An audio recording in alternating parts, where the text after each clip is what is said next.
Totoo nga ba na yung Arvin Tolentino na pangako dito sa Magnolia Chicken Templados, sabi ng mga insiders, ay mapapako at maibibigay na raw ito dito sa Barangay Ginebra dahil sila nangangailangan ngayon ng scorer.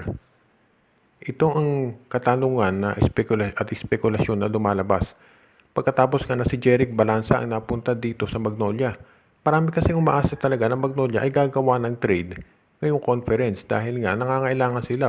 Actually, nakita na natin yung finals kontra SMB na kailangan nila ng scorer. At yung injury dito kay Aris Dionisio at Rom De La Rosa, naging talagang sinasabi natin na yan na talaga ang naging dahilan kung ba't napilitan silang gumawa ng trade. Pero imbis na Arvin Tolentino, naging Jeric Balanza yung nakuha nila.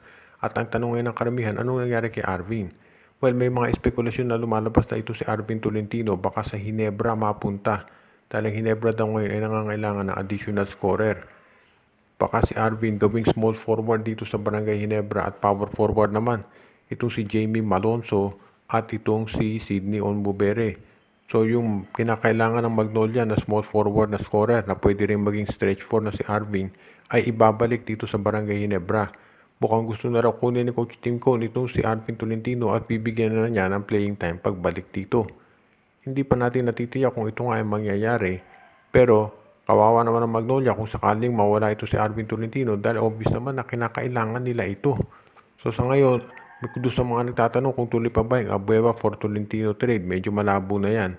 Dahil sobrang taas ng laro nito si Arvin Tolentino at sobrang baba naman nito si Calvin Abueva. So if ever na gustong kunin ng Magnolia ito si Arvin Tolentino, kailangan siguro ay gandahan nila offer. Pero sa ultimately, management ng SMC ang magde-decide kung saan mapupunta ito si Arvin Tolentino at ang maliwanag mukhang hindi ito magtatagal sa Northport. Mukhang merong isang lumalabas na report ngayon na baka ito raw si Troy Rosario ay i-trade ng Blackwater dito sa Meralco kapalit ni Cliff Hodge. Itong si Troy Rosario mag-expire na yung contract dito sa Meralco at magiging unrestricted free agent. So pwede na siyang umalis dito sa Blackwater nang walang kapalit. Mukhang gusto niyang i-preempt ng Blackwater kaya gusto nilang i-trade muna si Rosario dito sa Meralco Bolts kapalit ni Cliff Hodge para naman hindi sila mawala ng player. Kung trade value pag-uusapan, parehas lang yan. Mas kilala sa depensa si Cliff Hodge pero nakaka-score din yan. Samantalang offensive player naman ito si Troy Rosario. Pero medyo sa tingin ko malabo itong mangyari dahil hindi ko nakikita na pakakawala ng Meralco itong si Cliff Hodge. Si Cliff Hodge naging mainstay na ng Meralco ever since sumali sa PBA. Diyan na siya naglaro at nakita na natin na very valuable part siya nitong Meralco Bolts. Kaya sa tingin ko hindi nila pakakawalan yan. Kahit si Troy Rosario ang kapalit. Mahusay si Troy pero ito si Cliff Hodge kasi sobrang daming intangibles ang naiibigay dito sa Meralco Bolts. Kaya sa tingin ko malabong mangyari yan.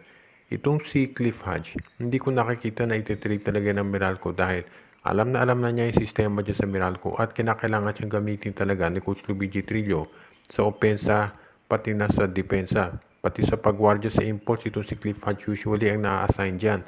Kaya sa tingin ko malabo na mangyari na ito ay i-trade nila para sa ibang player. Ito si Troy Rosario naman sa tingin ko, tama yung balita na susubukan itong i-trade ng Blackwater bago mag-expire yung kontrata niya. Dahil nga naman, kapag ito ay naging unrestricted free agent, kukunti ang naniniwala na ito ay mananatili dyan sa Blackwater. Siyempre, sa puntong ito ng karera ni Rosario, gusto niya na maglaro para doon sa team na may chance ang magkampiyon. Kaya sa tingin ko, itong si Rosario dapat i-trade na ng Blackwater kung hindi mawawalan sila ng player at walang makukuhang kapalit.